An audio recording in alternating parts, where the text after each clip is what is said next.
This is Kerrigan & Company. My friends at Sienna Aesthetic Spa in Beverly have some really big news. Just in time for swimsuit season, they now have 2 experts certified to use their awesome Clarity 2 laser for hair removal, spider vein removal, and photofacials, which will remove those sun and age spots. And now, for a limited time, book an appointment with one of their estheticians and receive an additional 10% off on their already low packages. And then you add a facial, and you still get 10% off. This happens through the end of June. Call the spa at 978-993-8300 or go to siennaaesthetics.com. Hi, everyone. This is Kim. Thanks for joining us for this special edition of Kerrigan & Company. Today, we're going to focus on a very important medical condition. Kerrigan & Company is here for you. Yes, Kerrigan & Company is here for you. Hi, everybody, and welcome to Kerrigan & Company. It is so good to have you with us for this episode, and we have a really special episode this week. We're talking about the subject of stroke. Stroke is something that happens to many Americans.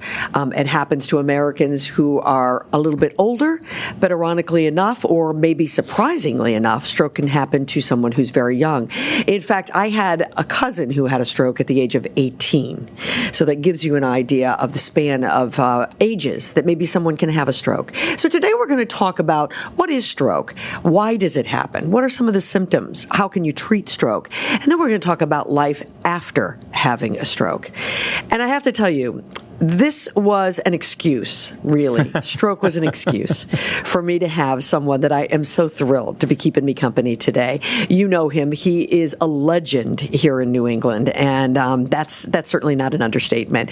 Mike Lynch, longtime sports anchor at WCVB and, of course, reporter, joining me today. And it is I'm so thrilled that we're just together. You know, we've done some work together, but never in the same room. I know. That's so true. So you'd be at the end of one phone line, I'd be at the end of the phone line, I'd be on the golf course, and you'd be someplace else. Yeah, I was always working, and you seemed to squeeze work in. I never quite understood that. But I'm thrilled to be here, and I thought I wore a nice bright pink shirt, but it pales in comparison to your pink. Well, I'm just so glad you got the memo.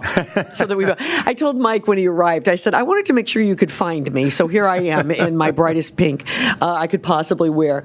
We're going to talk about Mike's incredible career, which spanned at WCVB for 40 plus years, right, Mike? Yeah. Am I about right? I'm in the ballpark, right? Long time. Yeah, you retired there, semi-retired in 2019, and then just sort of, started to do some other things, quite frankly, including the fact that he worked at Bloomberg the same times that I did, working at Bloomberg, doing the business of sports, which was cool. Yeah, right? it really was. It was different. Different than, a slam dunk, a grand slam, a hat trick. It was a great learning experience. I really enjoyed it. I love it because you did that and added it to your resume of the many things that you have done over the course of the years. And I want to talk a little bit more about his career. But you are here today because you're someone who has suffered a stroke. I did. It was May 17th, 2022. And I had no idea what happened. The Celtics were playing at 8:30 that night. So I said to my wife, I'm going to go for a walk around the block, because I felt myself getting a little chubby because they were playing at 8:30 every night. I'd have a glass of wine or something, extra pieces of You were living the good life. I was. So I went for a walk around the block, and we have a hill there, and I was a little bit of an incline, and so I'm huffing and puffing, and my wife decided to walk the other way because she thought that was odd. And she saw me and said, what happened to your right arm? I said, I don't know. It was hanging down by my side. And then I go face first. And luckily, I landed on the grass between the sidewalk and the street. And she tried to pick me up, and she couldn't do it. So she called our oldest daughter, Kelly, who lived right in Woburn next door. And she threw me in the car. They knew the Celtics and Bruins and Red Sox were all out of town. They called our doctor at Mass General, and they drove to Mass General. And I skipped the registration. They brought me right in, and I was diagnosed with a massive hemorrhageal, which is a brain bleed, stroke. But I didn't have any warning signals. Yeah, I mean, you and I talked about this, and I know this is probably the question everybody asks you immediately, because I think, I said to you, I think the reason that everyone asks what were your symptoms is because we all want to think that if we watch for the signs, we'll know and we'll prevent this. Yeah, the only thing I can think of is that I've always, every time I went for a physical, I could tell the doctor, 110/72. He goes, yeah, you're close, Mike. You're 112/68. And I'm always that. But I was like in the 140s/80-something, for like 2 or 3 weeks. So I had my doctor give me a blood pressure medication that I thought was supposed to reduce it. And to their knowledge, the high blood pressure triggered the stroke. But if my wife wasn't walking around the block and they didn't get me to Mass General, we wouldn't be having this conversation today, Right. And, going back to your wife for a second, I read somewhere that she was asked, why did you make the decision that you would drive versus 911? And her reasoning behind it really made sense to me. Share that. She wanted to make sure I got to Mass General. Yeah, she said she didn't want you just going to an area hospital. Yeah. And she was very concerned about timing. Yes. Very concerned. Yeah. She had the wherewithal to know that the faster you got to treatment, the better the outcome. Yeah. I still was unaware of what was happening. I thought, okay, I'll be in the hospital for the weekend. I'll be home. I'll be golfing on Wednesday like I usually do. And then I was in Mass General for about 3 days, and they transferred me over to Spaulding in Charlestown, where I was a patient for 100 days. And Mike, for 100 days in the hospital, immediately that takes everybody back. But how did that all begin? That wasn't immediate rehab by any stretch of the imagination, right? Well, I got there on a Monday, a Sunday afternoon, and Monday morning, 8 o'clock, I started physical therapy and rehab. 8 o'clock every morning was what they call speech therapy. Now, it's not so much speaking, but it's retention of things, too. Like, it would say to me, all right, I'm going to name 5 things for you. Coffee mug, bacon, ear of corn, Abraham Lincoln, and the Beatles. Now, repeat those 5 things back to me. And I go, the Beatles, ear of corn, I don't know, but so at 8 o'clock they would do that. At 8:20 they do it again. Might give me the 5 things, and at 8:50 they do it again. And we did this every single day, and I mastered that after a while. And then I had a little bit of a slur, going on, so they had me speak a lot and elocution to get better. And so after about 2 months, they discharged me from speech therapy because they said I was remembering everything. I was doing very good. That was scrambling words, and so we got that thing settled. But I had physical therapy, occupational therapy, group therapy. They had a girl named Dalen, call her girl because everybody's younger than I am, and she would play the guitar and walk backwards, and I would have to keep the beat with, And finally I stopped her. I said, Dalen, you were playing like funeral music. I said, will you please play something that I can actually bounce my feet to and I can go? So what do you want to hear? I said, play Sweet Caroline. All right? And so I was walking up and down a hallway, and at the end of the hallway was this gigantic gymnasium, probably where there were 50 patients working in there. So I said, I walked right through the finish line. I said, come on, we're going in here. Everybody, whoa, whoa, whoa, Sweet Caroline. Everyone goes, whoa, whoa, whoa. That's so great. And it was really good. And, enough of the funeral procession enough in this of place. the stuff, Dalen. Enough Let's of go. the stuff. Play something I can, right, that we can all feel good about, for goodness sake. So she was good. That went on a couple of days a week, and I was playing.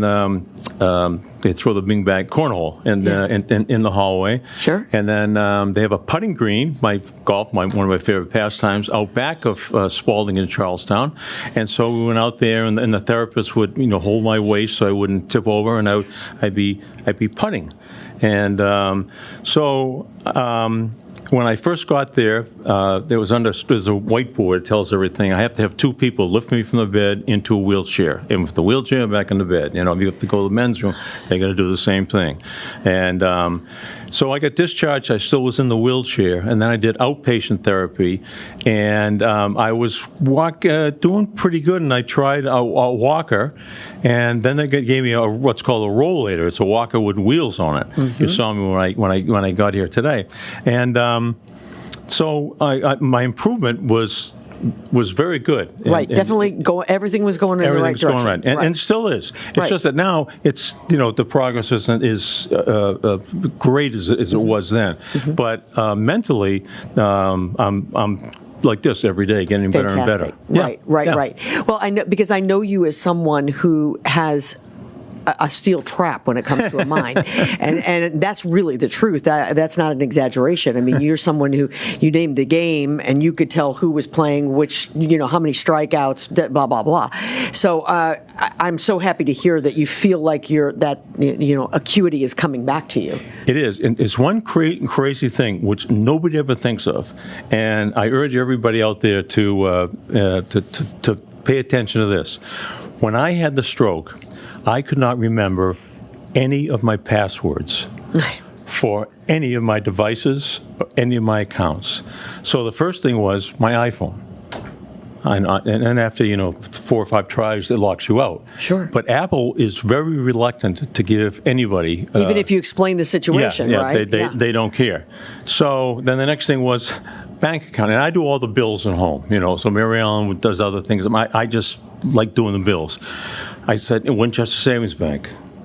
I don't know what it is, So we had to call up and get some HR person on there and ask me 99 questions, and so we found. Fortunately, you could answer possibly, right? But maybe who knew, right? I could not think of so I told all my friends, I said, get a notebook or something and just write down, because if something happens to you or your spouse or significant other, you'll be able to get access to these things. Absolutely, I never would have thought of that. Yeah, I never thought of it. So I tell everybody, just make a copy of it. Now on the phone, I know there's a thing with passwords and everything else, but I'm old school, notebook and a pen.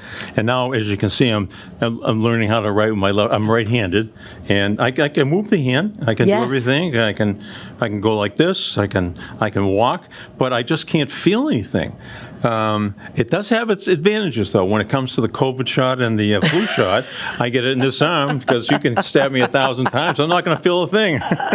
But I have physical therapy and occupational therapy, and we do things where I've got to pick up almost like a checker or a die and put it into that cup. Right. And then do it again. And then if I miss one, start over. Okay, here we go. Boom, boom. And Tell me about the mental part of all of this, Mike. It's kind of funny. And now I know when you see people that have setbacks in life, physical setbacks, and you never hear them complain. Mm-hmm. And for some reason, that same feeling took over my mental state. I never in the beginning, or did it take a while? Yeah, no. I never said, why me? I never said, this really stinks. I said, I just sit there and mope. I just say, all right, how are we going to get better? All right, how am I going to be able to shave my left hand without cutting myself? All right, well, let's just learn how to do it. Yeah. And there's something within all of us, I believe, that just takes over the mind and the body. And it's been 3 years, and I would bet to say that the number of times I was kind of bummed out, maybe one time, maybe 2 times, and God, Mike, I only pray that if something would happen to me, I could have that kind of attitude. You will. I mean, I have to tell you, you and I have been corresponding for the last couple of weeks to get this set up, and I have said to our producer over and over, Dave, Dave, his attitude about all of this is so great. I don't know what it is. I mean, so well. I think don't pat me on the back. I think we all have it in here somewhere, and it was time to call on it and say, okay, let's suck it up. Let's not focus what I can't do. Let's focus on what I can do and will be able to do. Right. And that's one of the great things about Spaulding, is that they don't ask you to do anything that they know you can't do. So I was walking in the hallway with a walker, and then they said, come on, we're going down the end of the hall. I said, okay. And they opened the fire door, and I look up, and there's 13 steps, concrete and steel. They said, walk up the stairs. I go, I can't do that. They go, yes, you can. I go, what if I fall? You won't fall. Don't worry about it. So I get in there. I go, 1, 2. I go up 13. Then I turn around. I look down the stairs. I don't know. Crap. I got to go back. I said, let me guess. I have to walk back down, right? And they said, yep. Yeah. So we go back down, and I did it. And I was like, wow. Wow. I didn't think I could do that. But they knew I could do it. Right. You know? Right. Yeah. It is the beauty of, it has to be the beauty of having a great team like that. And do you have confidence in what they believe in you? Absolutely. You know, Absolutely. they've built that confidence with you, Absolutely. which is so great. You know, that trust. We were sitting at a table one day, and they had about 20 plastic pieces of fruit. And, you know, I put a pear, I put some grapes, and a banana, and I had to do it with this hand. And then the last one, I hit the edge of the box, and the piece of the pear, the plastic pear, fell on the floor. So I looked at the therapist, and he says, "What are you looking at me for?" Pick it up. So I said, well, how are we going to get it? He goes, well, you're going to get it. You're going to bend down on one knee, you're going to pick it up, and you're going to pick it up, and then you're going to put it in the box. Right. And I did. And I still joke to him when I see him to this day. I said, I'm still pissed off at you because you made me pick up that plastic pear. I'll never forgive you when it comes to that plastic bear. Well, your story is incredible, and I'm so happy for you and your family that things are continuing to progress in the way they have. Well, I came in here today by myself because my wife, my daughter, and my daughter's high school field hockey coach are playing golf. God forbid they'd have to give me a ride. But that's they want, you know. So I get dressed by myself and shaved. I go outside. And I waited for the Uber driver in the garage, and he came, and we got in the car, and you saw me get out of the car, and you know, a little slow at first when your legs are tired, but you know that's independence. It is. And they taught me, and here's the crazy thing. So one day, about 2 years ago, they said, all right, I think you want to think about taking driving lessons. I said, you know, this hand is spastic, and my right foot, now I got to hit the gas pedal and go 100 miles an hour. No, we're going to teach you how to drive with your left foot. So they had a special car that has two gas pedals, one on the right side, one on the left side. So I get in, and I first started on computer, then I started driving. Medford Square, of all places, like, you know, it's like the Indy 500. And so I had to take 8 hours of road tests. Then I had to go to the registry like I was 16 years old again, you know, put my arm you out and the all window, the kids, right? Okay, here we go. And I, you know, make a 3-point turn here, make a parallel park over here. And the instructor had no sympathy at all. Stone face, you know, all right, I'm going to go into the office, and I'll let you know how you did. And I'm going, oh, come on, I got to make, oh, you passed. And so then they outfitted my car. My car is 10 years old, but so with a left-footed gas pedal. So when I start the car up, I push a button on the dashboard. The gas pedal deactivates the right pedal, activates the left pedal, and I start driving left-handed. Oh my gosh, Mike, that's fantastic. This is life after a stroke. I'm getting too gabby here. You have figured out how to make your life full and complete after a stroke. Yeah, I have. I feel I have a complete life. Yep. I sometimes, you know, with my family, like I want the tomato plants watered like the minute they get home, you know. And my wife's coming with groceries and this and that. She's like, can you water the tomatoes? Will you just give me a minute, Mike, to put the groceries away? And so sometimes I'm a little bit impatient, you know, wanting to have something done right away. But maybe I should have asked you, how's their life after your stroke, right? My wife wanted to change her name because she kept all she kept hearing was Mary Ellen. She goes, I'm going to change my name. And I think the happiest person that I was able to drive is her, because you know she just doesn't have to. It gives her a little independence too. She had to take me to Charlestown twice a week, and then Mass General, doctor's appointments, and now I can do it myself. I was almost going to take the train in here today, and but you said Uber, and I said, oh yeah, better idea. Maybe that's better, right? Exactly. Well, you have been very loyal to the folks over at Spaulding, and I think that's because they've been so incredibly loyal to you. So as we continue this episode episode, we're going to be joined by a doctor who works with patients just like you. We're going to talk a little bit more about the symptoms and what actually happens and that kind of thing. And then ultimately today, we're going to talk to a younger stroke victim about that gentleman's experience when it comes to stroke. Mike Lynch is with me. He's keeping me company. I am so glad that he is here today. We're glad you're with us as well. This is Kerrigan & Company. Have you tried Rumson rum yet? This smooth, sweet, memorable rum is distilled in the Caribbean, barreled aged, and then blended, finished, and bottled in Salem, Massachusetts. Rumson's offers 4 unique blends: Gold, Spice, Grand Reserve, and Coffee. Before you start to sip or mix your next cocktail, ask yourself, do I want to enjoy New England's most awarded rum brand? If the answer is yes, the answer is Rumson's. Get Rumson's rum at liquor stores or ask for it by name at your favorite restaurant. Rumson's. Life lived, life enjoyed. Grease is the world's #1 musical. Grease is a rock and roll celebration, and Grease is still the word at North Shore Music Theater from August 12th through August 24th. Get tickets at nsmt.org. This segment of Kerrigan & Company is brought to you by Lucia Lighting and Design, where people in the know go for the best possible lighting and design experience. Welcome back, everybody, to Kerrigan & Company. So good to have you with us today. And, of course, we're talking about stroke. And keeping me company today is Mike Lynch, a man who suffered from a stroke about 3 years ago and is doing great. Just want to add that in very quickly. Joining us now, he was treated at Spaulding.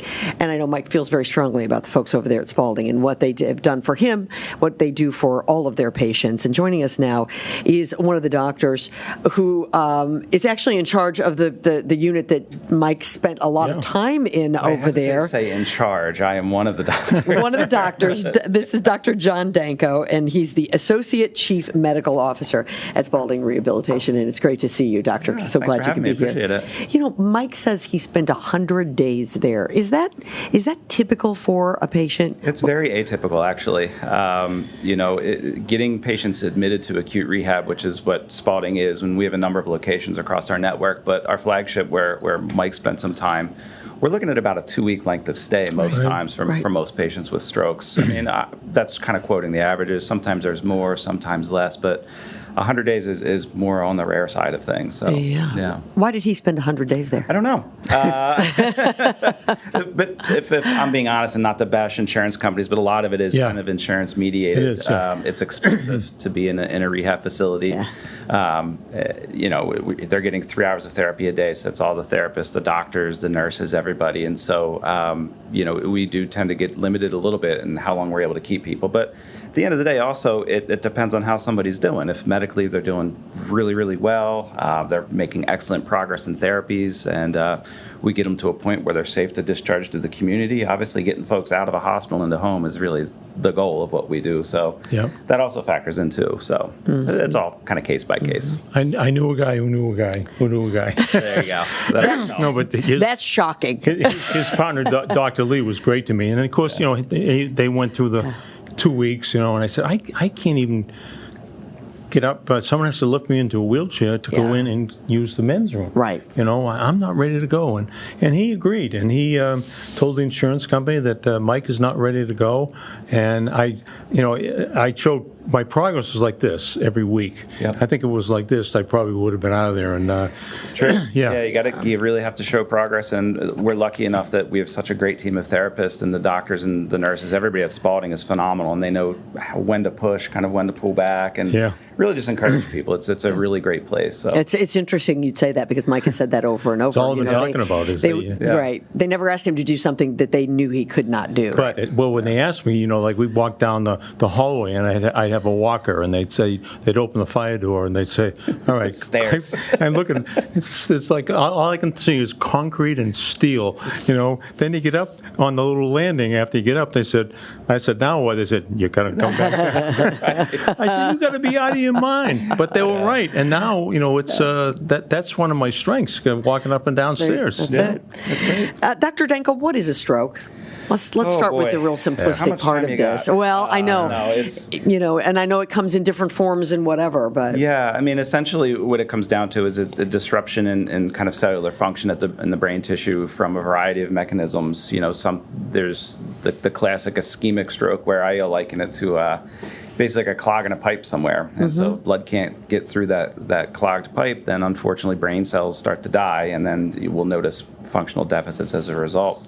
That tends to be the most common variety. And then there's like hemorrhagic stroke, where there's actually, from an aneurysm that may have ruptured, or kind of anything along those lines too.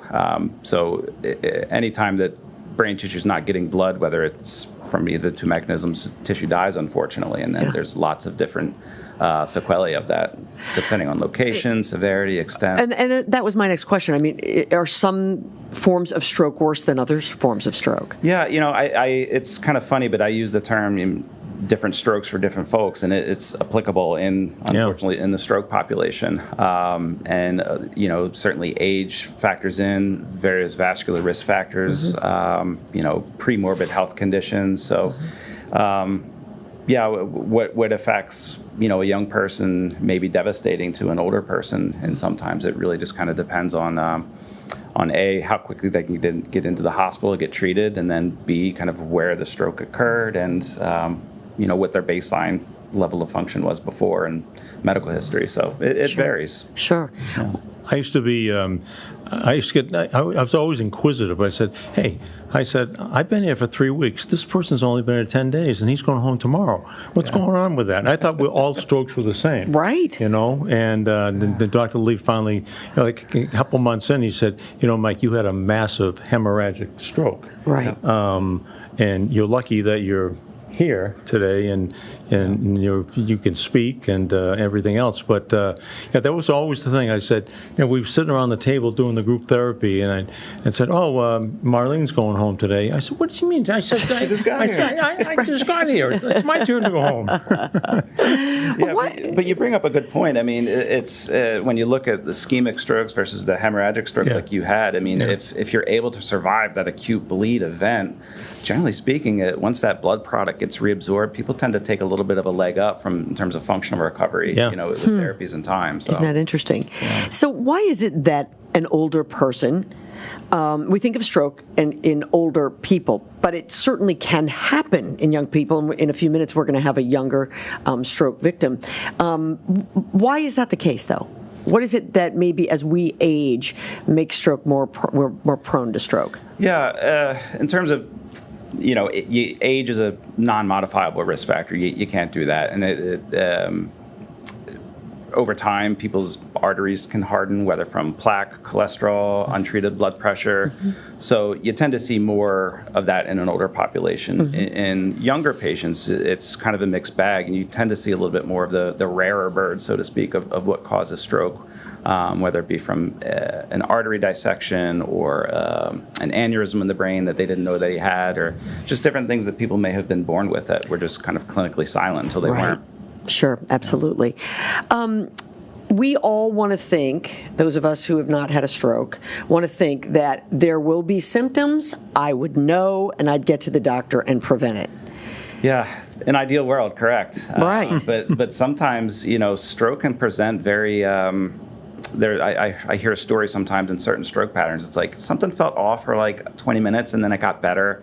And so I just went about my day, and then it came on something fierce thereafter.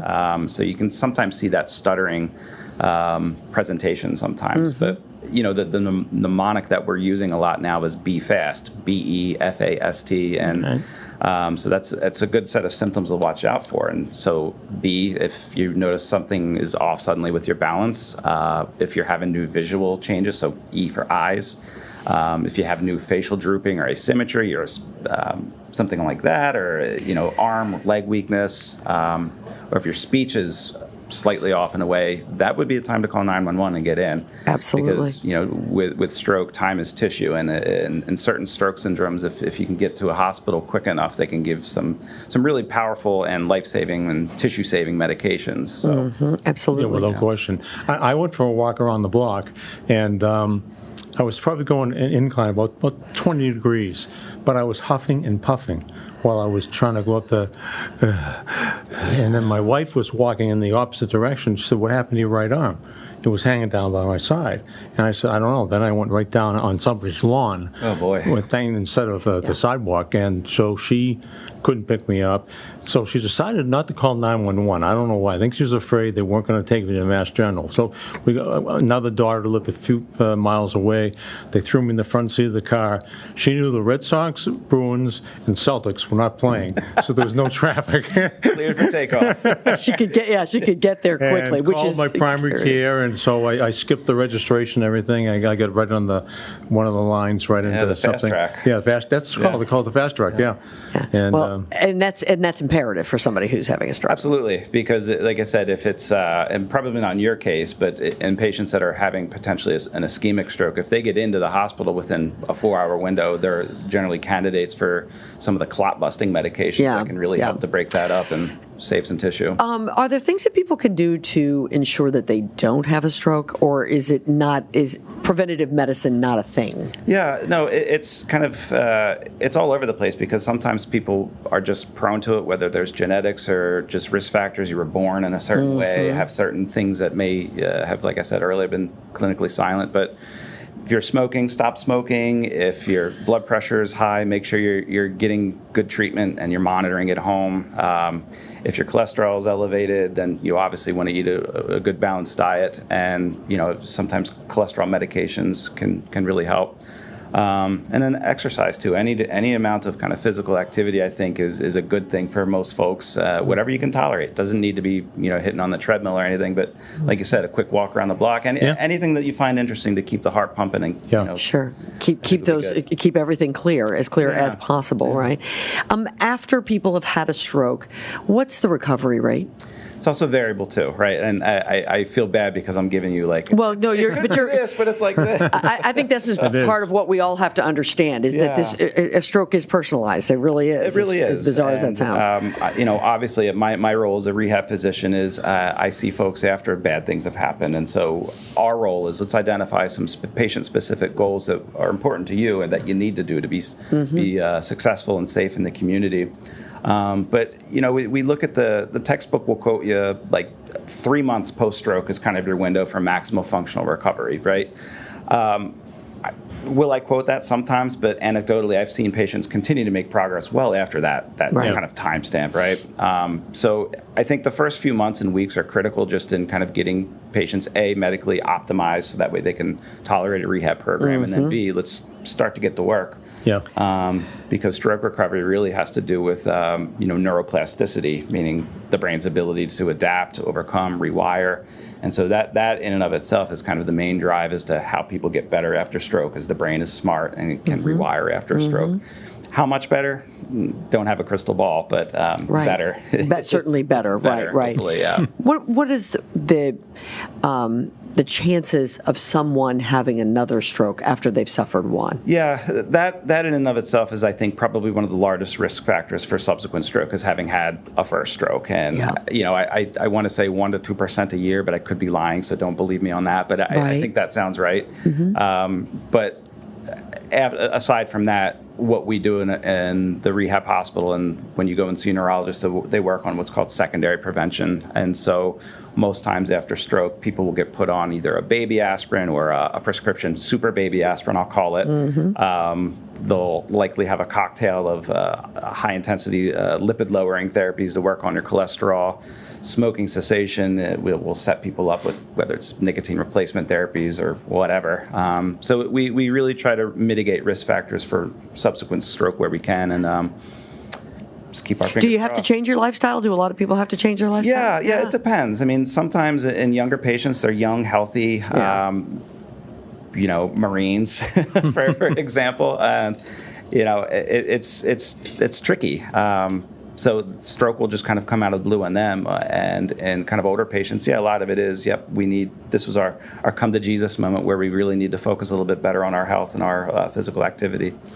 You know, one of the things I found was that sometimes a simple task, just getting dressed, can be exhausting. Yeah, that's why we spend so much time on it with the I know, occupational therapist. they'll have a shirt there with unbuttoned. And they say, "Oh, now button the shirt." Yeah. Right. It might take you 20 minutes. Oh, I bet. You know, Yeah. like today, these 2 buttons right here, I could not get That was an yeah, and button my shorts. And when I finished, I was, Yeah.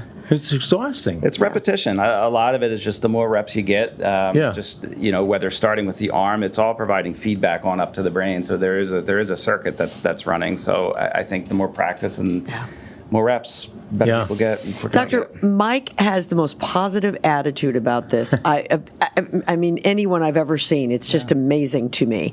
That has to make a difference for a Absolutely. patient. You know, in my experience, I think positive outlook, motivation, having a great supportive family, all things in your corner.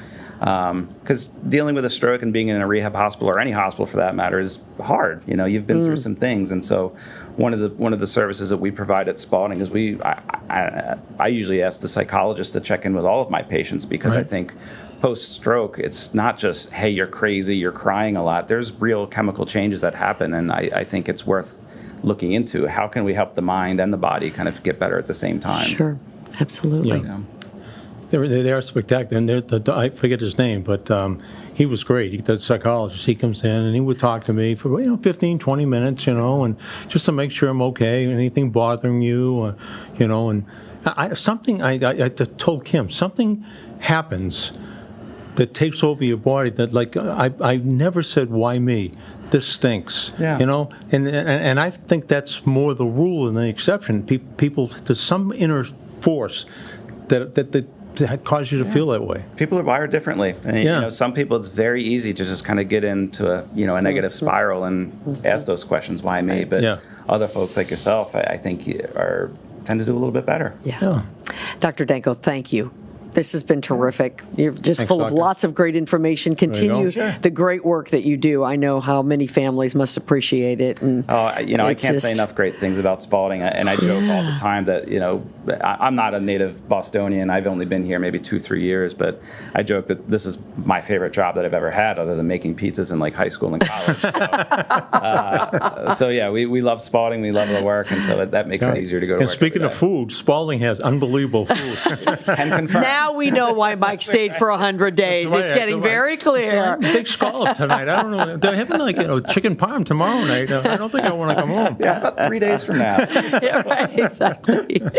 All right, Doctor, thank you so much. When we come back, we're going to meet a younger stroke victim and hear his story. This is Kerrigan & Company. Longer days and warmer weather mean more time to spend outside. Are you ready to extend those days even longer with effective and efficient landscape and outdoor lighting? If so, Lucia Lighting and Design in Lynn can stretch your summer days by helping to create beautifully well-lit outdoor living spaces. The lighting experts at Lucia will work with you to plan a space that's bright, comfortable, and secure. It'll be so great you might never be inside. Get started by going to lucialighting.com, then make an appointment to visit their beautiful showroom in Lynn, Massachusetts. That's lucialighting.com. This segment of Kerrigan & Company is brought to you by Bill Haney's North Shore Music Theater. Head back to the 1950s with an all-new production of the hit musical Grease, playing August 12th through the 24th. Get your tickets at nsmt.org. Welcome back, everybody, to Kerrigan & Company. So good to have you with us. And, of course, keeping me company today is the longtime WCVB sports anchor and reporter. This is Mike Lynch, and this is fun, right? This is great so far. Yeah, so far so good. Better. I know, and it's going to get better. Yeah. Exactly, because we've got a really great guest joining us. We've been talking about the issue of stroke. Mike suffered a stroke about 3 years ago. Am I using the right terminology? I never even asked you that. Do you care if people say I suffered a stroke, experienced a stroke? Is there better or worse technology? No, nothing offends me. Okay. And they always tell you, like I said, all right, this is my bad hand, my good hand. But the therapists say you have to say affected hand, the unaffected hand. Okay, all right. I always say bad, because when they say, all right, grab it with your unaffected hand, I have to think. I said, my bad hand. Okay. It doesn't offend me. It's been labeled by you. That's all there is to Does not offend me. You've heard it, I'm sure, John, before. Our next guest is someone who has also experienced stroke. This is John Riley, and John also treated at Spaulding. And it's great to have you with us. Thank you so much for coming in. Thank you for having me. You know, when my producer and I started to talk about this show, and we knew that Mike, people would want to hear from Mike and see how he's doing and hear about his experience, which has been eye-opening for all of us here. We started talking about the fact that stroke is not something that just happens to someone over the age of 60. John, you're 30, you said 6 years old? Yeah. 36 years old, suffered a stroke a year ago. Yeah. Tell us under. Okay. 6 months ago now. 6 months ago. Yeah. Oh, so it's not been very long. No, it's not been long. No. Tell us what happened. So I was watching the Super Bowl. Halftime show was wrapping up, and I had just gotten home from a business trip. So I was kind of trying to find an excuse to go home. I was feeling tired. And so I asked my wife, if we could leave. And she was looking at me weird. And I said, "What's wrong?" She said, "What are you trying to say to me?" So I said it again, and I realized I wasn't getting the words out. And then her face changed. My neighbor's face kind of changed. So I tried to stand up. I couldn't stand. They called 911. Paramedics came, and then they rushed me down to MGH. It turned out I was having a stroke.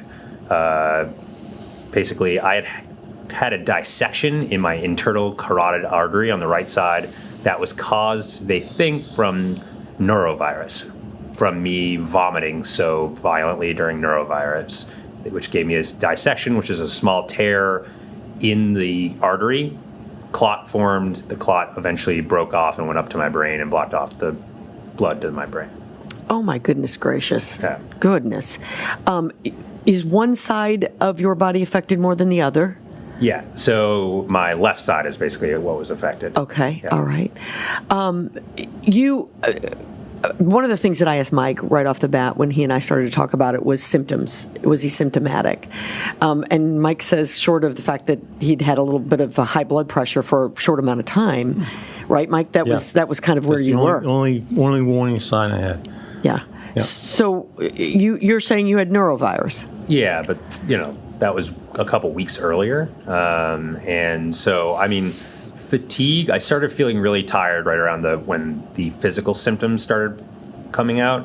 My wife says that when she was looking at me, my face started to droop on the left side. Mm-hmm. And then when I stood, I couldn't stand because my left leg wasn't working at that point. Right. So my memory from that night is kind of a little blurry anyway.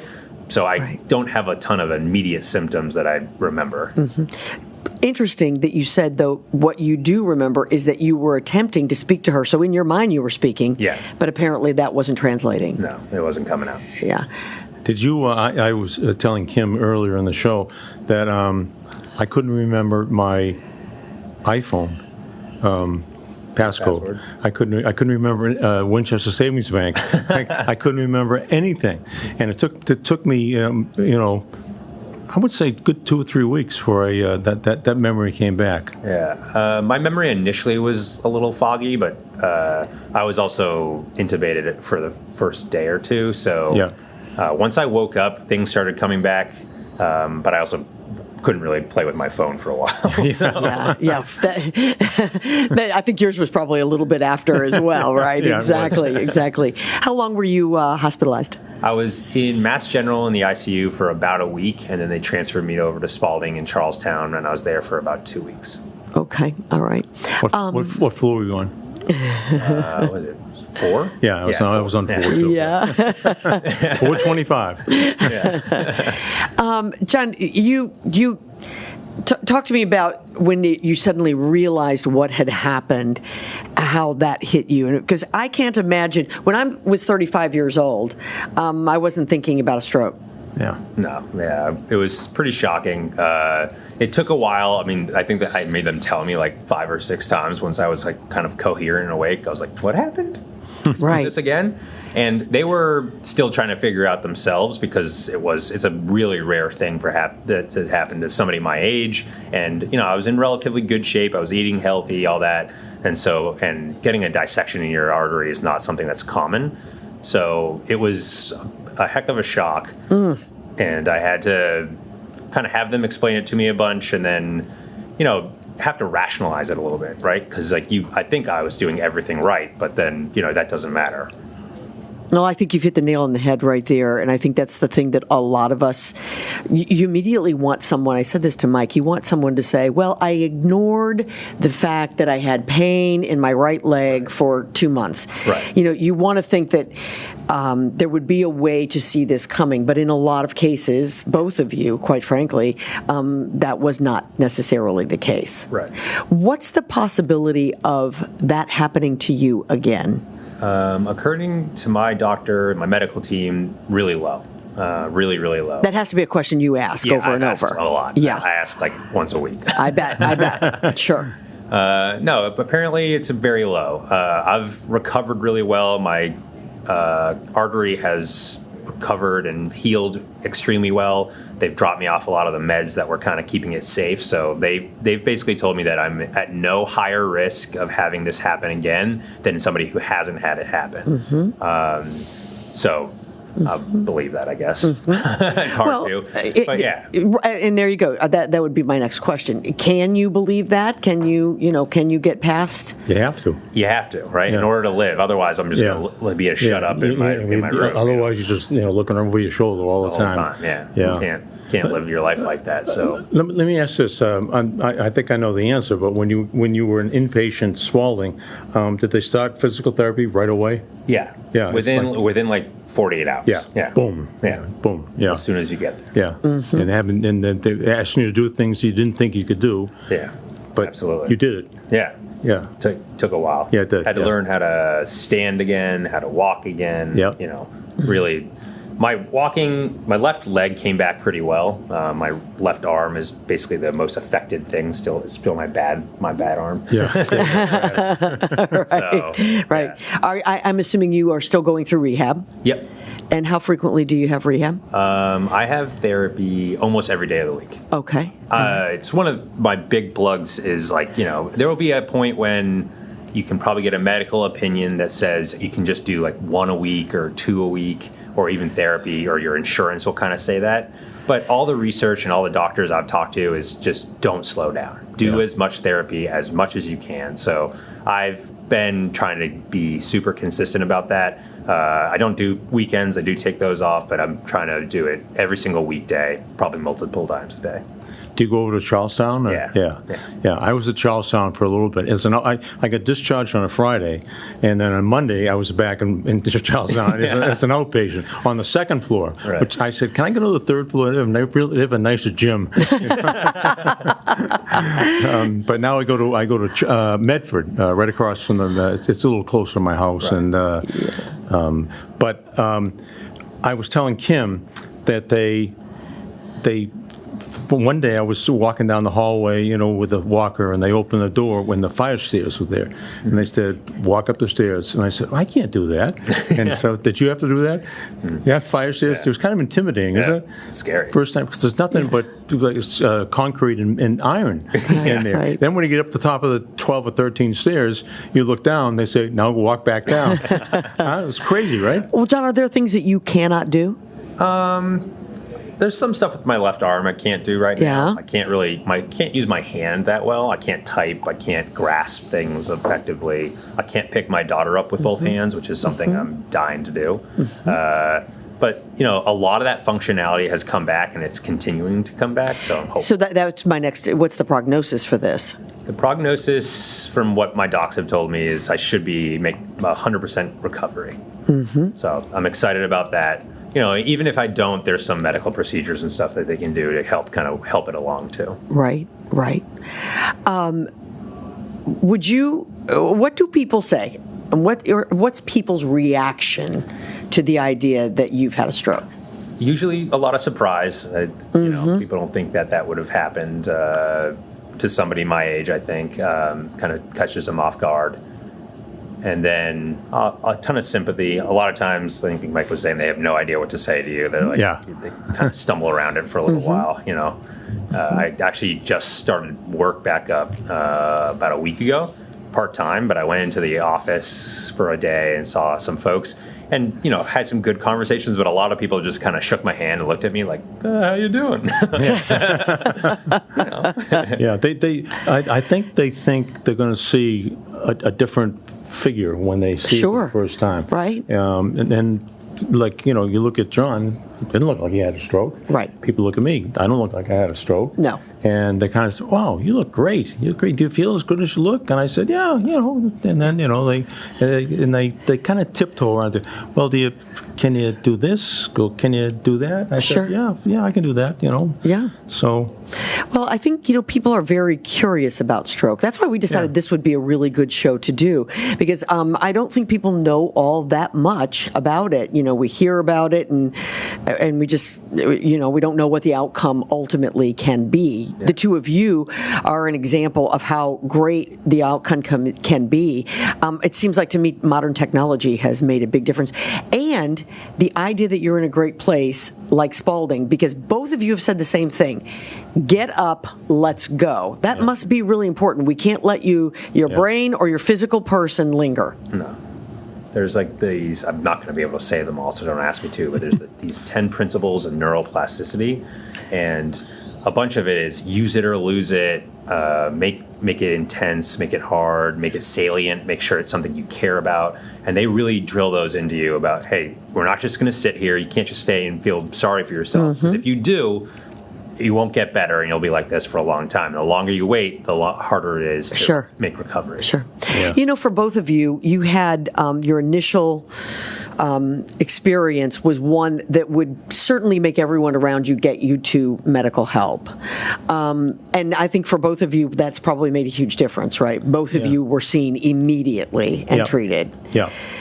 People start to feel tingling in one arm or start to slur, and they may say, I'm just tired and I need to go to bed. That has to be a mistake. Absolutely. It can be a fatal mistake. Right, right. Would that have been a fatal mistake for you? Is that what they... I'm told, yes. So, if I had made it home and gone to sleep, potentially would not have woken up. Right. Yeah. Right. Yeah. Absolutely right. And thankfully, your wife looked at you and she knew something was wrong. And same with mine. I was walking around the block and she said, "What happened to your right arm?" It's just hanging down by my side. And then I went face first. Fortunately, I landed on the grass. But when over at Spaulding, I was never in my room because I was down in the gym or in occupational therapy or in group therapy. You sit around the table and you sit around the table with maybe 8 people. And you'd say, "I'm Mike, I'm John, I'm Fred, I'm Sheila, I'm Candy." So okay, all right, Mike, take the ball and roll it to, and you have to say her name. And I go, I forgot her name. Right. And I say, Sheila, no. Kim, and they roll the ball across the table. Did you ever do that? I didn't. We did a couple like that. There was like the adaptive sports people. Yeah, oh yeah. And kind of got to know everybody in the class and everything like that. And that was always kind of odd because you're also trying to use your cognitive self while doing something physically, which is, a difficult thing to do. Did you ride the bike? I did. Yeah, pretty good. We rolled the bike. I didn't do that well. From Charlestown. We went all the way under 93, all the way as far as you can go. And I said, "What are we doing?" And they said, "You can do it." And again, I keep coming back to another example. They don't make you do things that they don't think you're capable of doing. Absolutely. Right. Yeah. They're not setting you up to fail by any stretch of the imagination. They put me in a swimming pool and said, "Go ahead." And I said, "All right." And, the first time they lowered me into the pool. And then the next time I said, I can get out and hold the railing. Yeah, and I can did. do this. Yeah. But... John, what is the one message that you want people to know? No doubt over the last 6 months you've thought about this a lot. Yeah. What's the message? I have a few probably, but that's fine. Share them. I think number one is if you happen to go through this, you are going to be your own number one advocate. So you need to make sure that you're kind of taking charge of your recovery. The doctors and the therapists are going to do a lot for you, and they're going to push you. But if you don't push yourself, you're not going to be. They can't force you to get up, right? They'll just say it to you if you don't get up yourself. And then you need to also, once you leave the hospital, you have to keep that intensity up. You have to lean into the therapy. You have to make sure you find the right doctors to be doctor to quarterback it, kind of coordinate everything. That's super important. And then find those things on the outside of the hospital, of the therapy that you can continue to do that's almost like therapy itself, So lean into, make your recovery your full-time job. Make that what you're doing. I've found some incredible places in Boston. There's this one place in particular called Fit to Function. It's in Rosendale. It's an adaptive training academy place where it's basically a gym with trainers who know how to deal with people with neurological issues, missing limbs, all kinds of different stuff. And I was really big into fitness beforehand, and they've been able to help me get back to that. Great. Despite everything being in effect. Do you have a goal that you are going to reach, and you've got that set? I think so. I mean, it's funny. Teddy Bruschi, obviously everybody knows him. He had a stroke, and then he was back to playing football that same year. Now, granted, he was a little younger than me at the time. So that, to me, I was like, all right, he made 100% recovery in under 12 months. I'm using that as a guide bar for myself. I'm hoping to be able to do the same thing. Number one goal was to go back to work by the beginning of July. I achieved that. And my number two, I used to run a lot, so it was to run a 5K, which is actually next weekend. So I'm running that 5K next week. All right. Oh, I'm so happy for Terrific. you. Congratulations. So obviously you've been out running. You're not just going to get up and run a 5K. Yeah, I've been doing a little training for that too. Yeah. Are you driving? Not yet. That's coming up too. That's another goal. Sure. Well, listen, you look terrific, and I thank you so much for sharing your story, because it's important for people to hear this. It really is. I mean, people need to hear from people who have experienced this, so they can sort of walk through and understand what it's all about. So I appreciate you taking the time. I know you're busy, and you took the train. Yeah. There you go. It's good stuff. We love it. That's great. But pretty soon your daughter will be putting tattoos on your arms, like my granddaughter said, "Well, it'll come right off, Grampy. That was 4th of July. I still can't get it off." Listen, those are the good things. Having to check my back to make sure she didn't put any stickers. She's not sticking things on you, right? Exactly. These are the good things in life, though, that make you want to get up the next day and do whatever it is. I feel confident that you guys are doing. So, continued success, my friend, and thank you so much for being a part of the show. Thank you. We'll be right back, everybody. This is Kerrigan and Company. Grease is the world's #1 musical. Grease is a rock and roll celebration, and Grease is still the word at North Shore Music Theater from August 12th through August 24th. Get tickets at nsmt.org. Sienna Aesthetics Medical Spa is so excited to welcome bilingual nurse injector Letitia Kuna to the staff. With nearly a decade of experience, Letitia is ready to help you achieve a new beginning.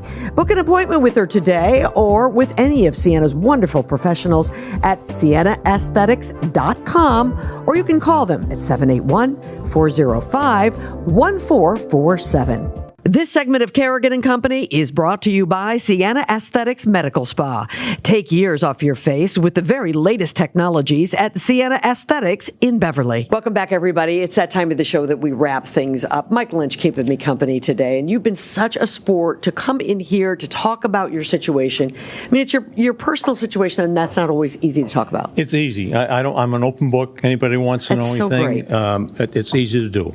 Well, let me tell you something. You have an impact on people because people love you, and when I don't use the term legend very often. I really don't. But there are some people who are legendary, and you are. And you Thank you. Being open to this and talking about it is so important for people. It really, really is. It's the only way you're going to help people. You can't just sugarcoat the thing.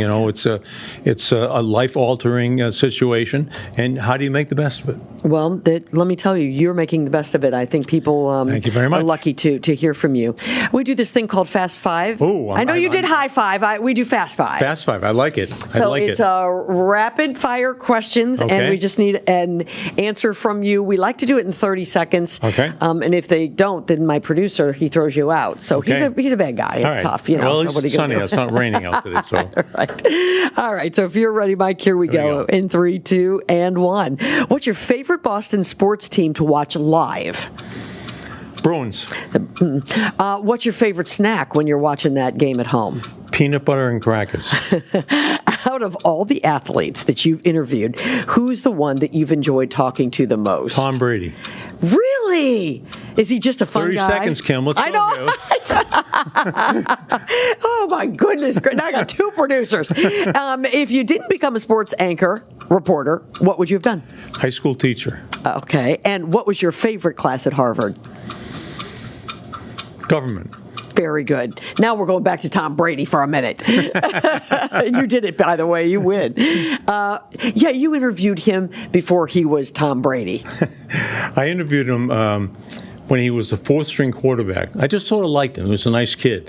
And so when Drew Bledsoe got hurt against the Jets and Tom Brady was starting his first game, it was September 29th, 2001. Okay. And so I interviewed him. He was sitting there with a Red Sox hat on and shorts.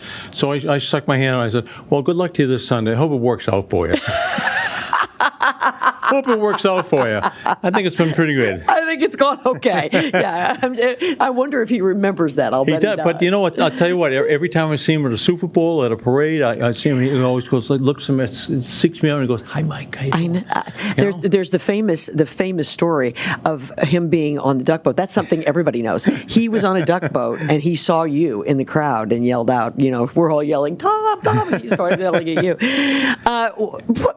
Through all the years of sports here, I mean, because you were here for 40 years covering sports, so you saw. I'm still here, you know. Well, yes, you certainly are, and I don't mean it that way. Thank you for correcting me. That is right. But you saw, you go from those legendary Celtics through to the second legendary Celtics, and a whole lot in between, and football in between, right? And so much. When I was a kid, it was the Celtics. The Red Sox always took you right to the edge and sort of disappointed until 2004. The Bruins were always, they won in 72. They didn't win again until 2011. And the Patriots, I never thought I'd see them go to a Super Bowl, because I went to their very first game in September of 1960 at Nickerson Field at BU. They played the Denver Broncos. My dad took me. I was 7 years old, and they were so bad for so long. I just when people say, "What's your greatest thing?" and everyone thinks they're going to say, "Well, the World Series." Right. I said, Just the Patriots making the Super Bowl in 1986 against the Chicago Bears. Such a big deal. Yeah, it was. Right, exactly. Yeah. I was in New Orleans for Drew Bledsoe's Super Bowl before Tom got started. 97 against Green Bay. Yeah, and in fact, I hadn't been in Boston all that long at that point, and that's the very first time that I met you. I met you in New Orleans. You were the guy from across the street, so which was so great. It's cool. So the Patriots are one of your favorite memories, but is there something, or I know you don't want to talk bad about anybody, but was there a time that you didn't like, something that you had to do that you didn't love? I never liked going into a losing locker room. You go in there, and these guys just played 3 hours and poured their hearts out, and you could ask, the tough question. What happened on that pass? What happened on that fumble? And what do you think happened? So I feel bad. And I mean, I never played professional sports. So I played 2 sports in college, and my dad was a coach, and I always thought that. It has to be a respectful way to ask those questions, and that's what I always tried to do. Yeah, well, you did. By the way, for those of you who don't know, and I can't imagine that you don't, Mike was a kicker at Harvard. I was a quarterback as well. Kicked the field goal that won the game, and that was the first time Harvard had ever been the sole Ivy League champ. 1975. Yeah. So great. And it was the 100th year of Harvard Yale football, because they first started playing in 1875. Wow. So it was a lot of fun. I had great teammates. They baked the cake. Which were some people know. Tell who were some of the folks that you played with at that point? Well, the manager of our team was Steve Ballmer, who was the president of Microsoft, and he now owns the LA Clippers. I said to him one day, I said, "You think you could have called me up like in 1982 or 3 and say, hey, Mike, we got the stock. You might want to buy 100 shares or something like that."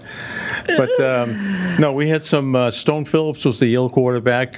He was on 2020 and Dateline NBC, and had some great teammates and great coaches. And that game, there were 70,000 people there. They baked the cake. All I did was put a little bit of whipped cream on top of it. They did all the work. Well, you're very humble. And again, this is why I call Mike Lynch a legend. There's no two ways about it. Mike, we've talked about Spaulding and had the great doctor and another patient. And I know that since you've been a regular patient there for the last 3 years, you have done your best to try to raise money and to help them by using your position. Tell me a little bit more about that. Well, anytime they ask me, I don't know the word no. Mike, can you come to this event? Mike, can you come to that event? Sure. I'm not I don't walk around with my checkbook and write checks to, but I try to raise awareness. Right. And occasionally there will be a patient that's gone through what I've gone through. Hey, Mike, would you mind doing a Zoom with so-and-so? It might lift his or her spirits. Right. And so, and that's important because not everybody goes through, with a positive experience like I had. Some people have some real problems mentally, how to handle these.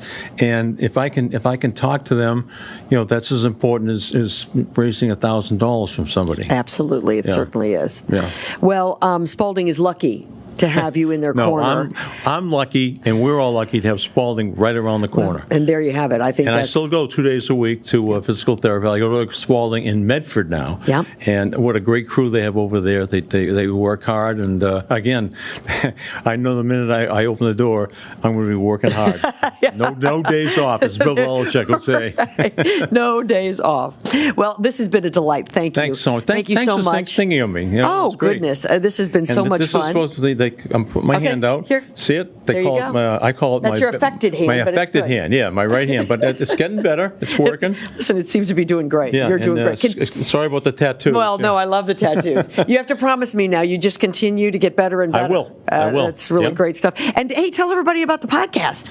Oh, the podcast. Bob Lobel and I have a podcast. It's called Unanchored Boston, or unanchoredboston.com. It's everywhere you get a you name it. Yeah. And Lobel and I are two guys that we just get on each other. We were competitors, but we're good friends. And we had Ray Bork on last week, and we're taping it tomorrow. I still don't know what we're going to have for guests, but that's typical sports department, right? We'll figure it out. The 11:15. Somebody is going to be there. Yeah. And if worse comes to worse, guess what? You and Bob will be there. Bob and I will do it. Yep, you're right. And thanks again. Great to see you. Thanks for thinking of me, Kim. Yeah, Thank absolutely. And you continue to enjoy the summer. And thanks to all of you for being a part of the show today. Be sure that you subscribe and push the like button. And wherever you're listening to this podcast, be sure that you do the same. And we will be back next week. Thanks, everybody, for listening to Kerrigan and Company. To find out who will keep me company and be my co-host on the next episode, be sure you follow us on Instagram, Facebook, X, and TikTok. Kerrigan and Company is recorded at the Big Night Studios at the TD Garden in Boston. You can view the podcast on YouTube and listen to it wherever you get your podcasts. Be sure you tell a friend.